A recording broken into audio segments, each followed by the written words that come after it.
Hello friends, आप सभी का एक बार फिर से मेरे इस चैनल पर स्वागत है। आज हम डिस्कस करेंगे ख्वाजा अहमद अब्बास के द्वारा लिखी गई उनकी एक शॉर्ट स्टोरी भोली। ख्वाजा अहमद अब्बास का जन्म 7 जून 1914 को हुआ। वह उनकी मृत्यु 1 जून 1987 को हुई। ख्वाजा अहमद अब्बास एक famous Indian writer, novelist, journalist और फिल्म डायरेक्टर भी थे। उनका पहला जो लेख था फूल, उसको बच्चों की पत्रिका में छापा गया था। साथ ही उन्हें 1969 में पद्मश्री से भी नवाजा गया है। तो चलिए शुरू कर दे उनकी एक शॉर्ट स्टोरी भोली। भोली का रियल नेम सुलेखा था, लेकिन बचपन से ही हर कोई उसे भोली कहकर पुकारता था। भोली का मतलब रूरल लैंग्वेज में होता है सीधी सादी।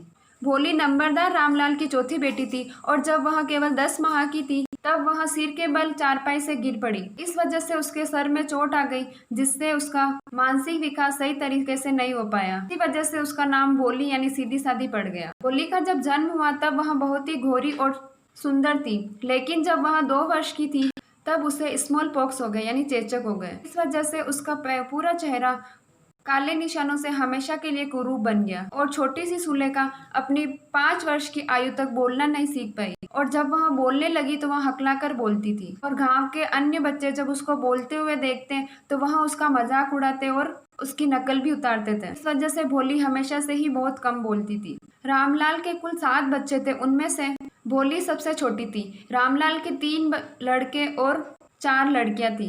रामलाल एक समृद्ध किसान था, इसकी वजह से उसके घर में खाने पीने की कोई कमी नहीं थी और भोली को छोड़कर उसके सारे बच्चे बहुत ही स्वस्थ व हष्ट पुष्ट थे। रामलाल ने अपने लड़कों को पढ़ने के लिए विद्यालय भेजा और उसके बाद कॉलेज की पढ़ाई करने के लिए उनको शहर भेज दिया गया। जहाँ तक बेटियों की बात थी, उसने अपनी बेटियों को कभी स्कूल नहीं भेजा था और उसकी बड़ी बेटी राधा की पहले ही शादी हो चुकी है और उसकी दूसरी बेटी मंगला का भी विवाह तय हो गया है। और जब मंगला की शादी हो जाती तो रामलाल अपनी तीसरी बेटी चंपा के बारे में सोचता है। उसकी तीनों बेटियां दिखने में सुंदर थी, इस वजह से उसको रिश्ते ढूंढने में ज्यादा तकलीफ नहीं आती है। लेकिन रामलाल हमेशा अपनी चौथी बेटी भोली के बारे में सोचकर और टेंशन में रहता था। भोली ना ही तो अच्छे रंग रूप वाली थी और ना ही बुद्धिमान थी। और जब मंगला की शादी होती है उस समय भोली केवल 7 वर्ष की होती है और उसी समय उस वर्ष में ही उनके गांव में लड़कियों के लिए एक प्राथमिक विद्यालय खोला जाता है और उसका उद्घाटन करने के लिए वहां तहसीलदार आते हैं और उन्होंने रामलाल से कहा कि तुम राजस्व अधिकारी होने के नाते तुम गांव में सरकार का प्रतिनिधित्व करते हो और सरकार के प्रतिनिधि हो, इसलिए तुम्हें गांव वालों के सामने अपना एक उदाहरण प्रस्तुत करना चाहिए और तुम्हें अपनी बेटियों को विद्यालय भेजना चाहिए। उसी रात को जब रामलाल जाकर के इस बारे में अपनी वाइफ से बात करता है तो वह उस पर चिल्लाती है और बोलती है, क्या तुम पागल हो गए हो क्या? यदि लड़कियां स्कूल जाएगी तो उनसे शादी कौन करेगा? लेकिन रामलाल को तहसीलदार की आज्ञा न मानने का साहस उसके मन में नहीं था। तो लास्ट में उसकी वाइफ उसको बताती है कि क्या करना चाहिए। वह बोलती है कि भोली को विद्यालय भेज दो। जैसा कि सब लोग जानते हैं कि उसके कुरूप चेहरे और बुद्धिमत्ता की कमी के कारण उसके विवाह होने की कोई संभावना नहीं है और विद्यालय के अध्यापकों को उसके बारे में चिंतित होने दो, यानी कि उसकी चिंता जो है अब विद्यालय के अध्यापकों के ऊपर ही छोड़ दो। नेक्स्ट डे रामलाल भोली का हाथ पकड़ता है, उसे कहता है कि चलो मैं तुम्हें विद्यालय लेकर के जाता। भोली जब ये बात सुनती है तो बहुत ज्यादा डर जाती है, क्योंकि उसे पता नहीं होता है कि स्कूल होता क्या है आखिरकार। वह रिमेम्बर करती है कि किस तरह से कुछ दिन पहले उसकी एक बूढ़ी गाय लक्ष्मी को घर से बाहर निकाल दिया गया और उसे बेच दिया गया। भोली को लगता है कि मुझे भी इसी तरह से बाहर निकाल दिया जाएगा, इसीलिए वह डर जाती है और जोर से चिल्लाती है, ना ना ना, नहीं नहीं नहीं, और उसने अपने पिता का हाथ छुड़ाने की भी कोशिश की। तो रामलाल जब यह देखता है तो वह उससे जोर से चिल्लाता है, तुम्हें क्या हुआ है मूर्ख?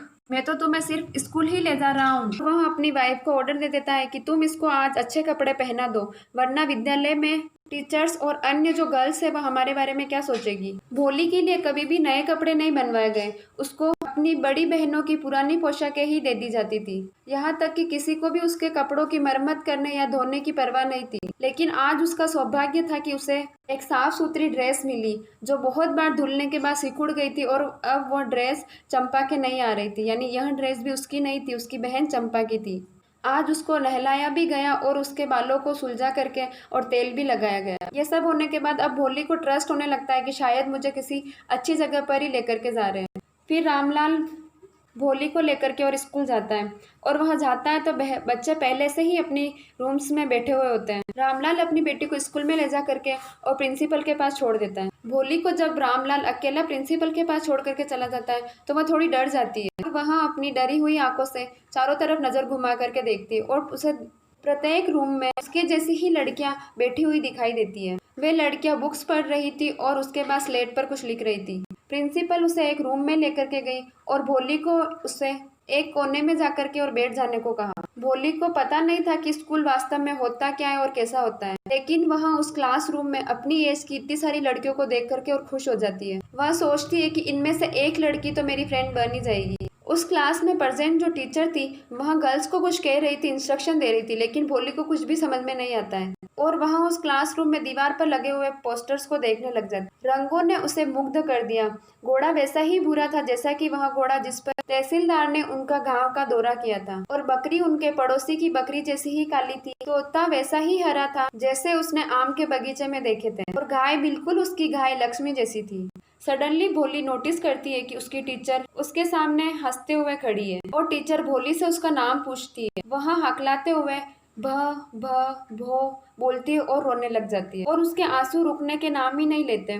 वह कंटिन्यू रोती चली जाती है। वह अपना सर नीचे की तरफ करके बैठ जाती है और अपने आसपास की सारी लड़कियों को देखने की हिम्मत नहीं करती है, क्योंकि उसे पता है कि जब वह रोई थी तब सारी गर्ल्स उसको देख करके और उस पर हंस रही थी। जब स्कूल की बेल बजती है तो सारी गर्ल्स क्लास से बाहर निकल जाती है, लेकिन भोली जो होती है वह अपने कोने में ही बैठी रहती है। उसको उसकी क्लास से बाहर निकलने की हिम्मत नहीं होती है। वह अभी भी अपना सर नीचे करके और सोबिंग कर रही थी, यानी रो रही थी। उसकी टीचर उसकी क्लास में आती है और बहुत ही प्यार से बोलती है भोली। भोली को अपनी लाइफ में इतने प्यार से कभी किसी ने नहीं पुकारा था, और जब उसकी टीचर ने इतने प्यार से उसे भोली पुकारा तो उसको उसकी टीचर की बात और आवाज दोनों ही बहुत ही अच्छी लगी। टीचर भोली को बोलती है उठो। वह उसे कोई आदेश नहीं देती, लेकिन उसे एक मित्रवत सुझाव देती है, और इसे सुन करके और भोली उठ खड़ी होती है। वापस टीचर उसे पूछती है अब मुझे अपना नाम बताओ।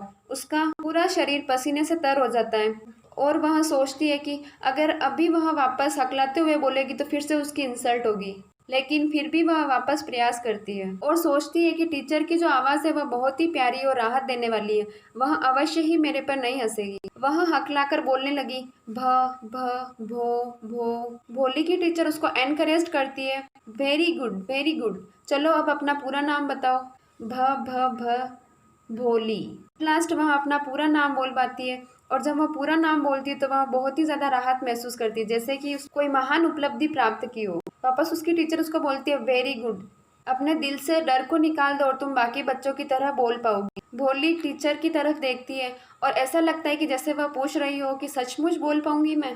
भोली की टीचर उसको बोलती है कि तुम डेली स्कूल आओगी ना। भोली कहती है अपना सिर हिलाते हुए हाँ। उसकी टीचर वापस उसको बोलती है नहीं, इसे तुम जोर से कहो। वह वापस अकलाते हुए बोलती है हाँ, यानी हाँ। भोली अब खुद ही सरप्राइज हो जाती है कि वह यह कर पाई और बोल पाई। उसकी टीचर अब उसको एक बुक देती है और वह बुक पूरी चित्रों से भरी हुई थी। प्रत्येक चित्र के साथ बड़े बड़े काले अक्षरों में एक शब्द लिखा हुआ था, 1 महीने में तुम यह बुक पढ़ने के लायक हो जाओगी। उसकी टीचर उसे जब ये बोलती तो वह स्वीकृति से अपना सिर हिला देती और फिर मैं तुम्हें इससे भी बड़ी पुष्कर बुक दूंगी जिससे आने वाले समय में तुम गांव के अन्य सभी लोगों की तुलना में ज्यादा विद्वान हो जाओगी, और फिर कभी भी तुम पर कोई नहीं हंसेगा। लोग सम्मान से तुम्हारी बात सुनेंगे और तुम बिना हकलाए भी बोल पाओगी।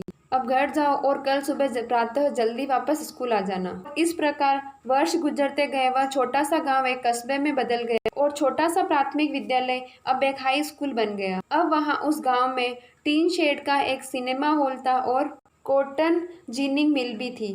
एक दिन डिनर के बाद रामलाल अपनी पत्नी से कहता है कि क्या मैं विशंबर का शादी का प्रस्ताव स्वीकार कर लूं? उसकी पत्नी कहती है हाँ, क्यों नहीं, अवश्य। इतने पैसे वाला लड़का पाना धनी के लिए, भोली के लिए बहुत ही सौभाग्य की बात है। विशंबर के पास एक बड़ी सी दुकान है और उसके पास अपना खुद का एक मकान भी है, और मैंने सुना है कि उसके बैंक में भी कई हजारों रुपए पड़े हैं, और इससे भी बढ़कर बात यह है कि वह दहेज के लिए कुछ भी नहीं मांग रहा है। और रामलाल वापस अपनी वाइफ से कहता है कि तुम जानती हो वह लगभग मेरी एज का है और वहाँ लंगड़ा करके भी चलता है। इससे भी बढ़कर उसकी पहली वाली पत्नी के भी बच्चे हैं, वह भी काफी एज के हैं। उसकी वाइफ उसको वापस जवाब देती है तो इससे क्या फर्क पड़ता है, 45 या 50 साल एक पुरुष के लिए कोई बड़ी आयु थोड़ी ना है। और हमारे लिए तो यह बात बहुत ही भाग्य की है कि वह दूसरे गांव का है और उसे भोली के चेहरे पर जो चेचक के दाग है और लेक ऑफ सेंस यानी सेंस की कमी का भी उसको पता नहीं है। हमें उसका यह प्रस्ताव स्वीकार कर लेना चाहिए,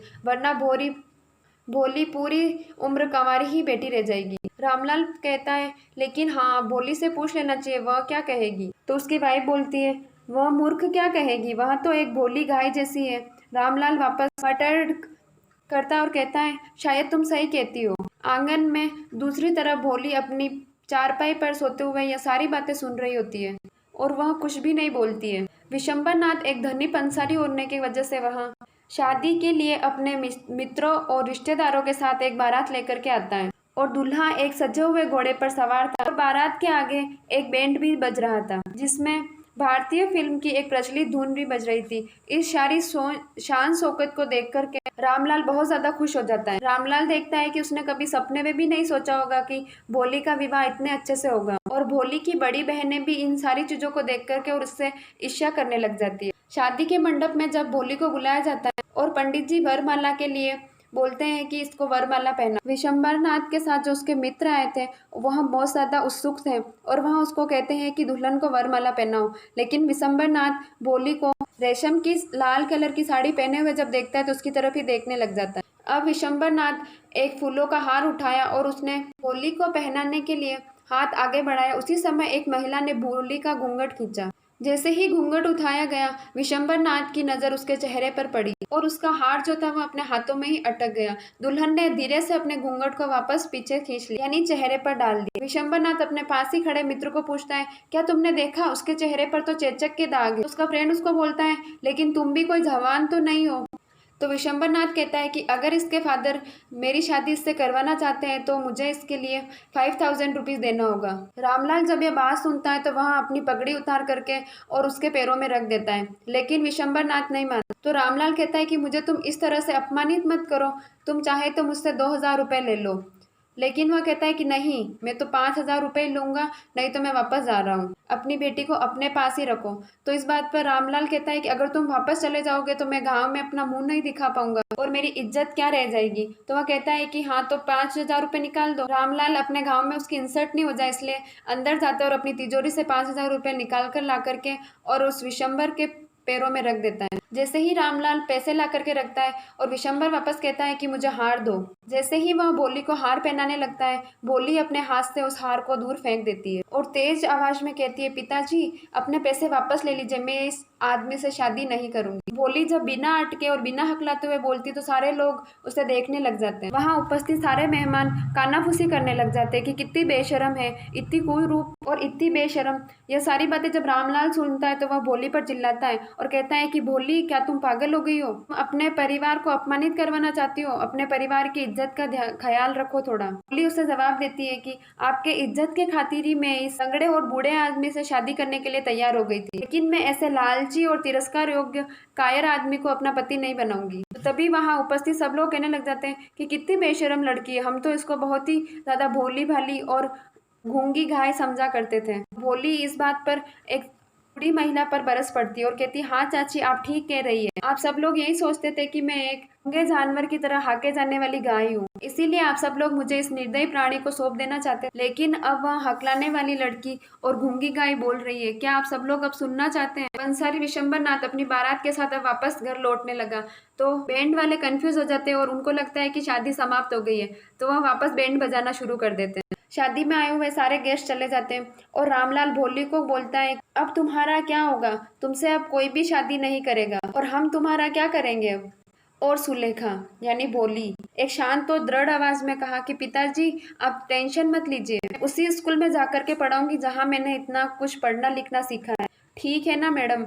उसकी भोली की टीचर इस पूरे नाटक को देखती हुई एक कोने में खड़ी हुई थी और वहां उसको जवाब देती है, हाँ भोली, अवश्य। इस स्टोरी के थ्रू राइटर ने हमें यह बताने की कोशिश की है कि जिस बच्चे को अगर हकलाने की आदत होती है, अगर उससे प्यार से सिखाया जाए, प्यार से बात की जाए और उसके कॉन्फिडेंस को बढ़ाया जाए तो हो सकता है कि उसकी जो यह हैबिट है वह छूट जाए और वह ये नॉर्मल बच्चों की तरह बोल पाए। आई होप आप सभी को ये स्टोरी समझ में आई होगी। Thank you for watching this video. Please like, share and subscribe this channel.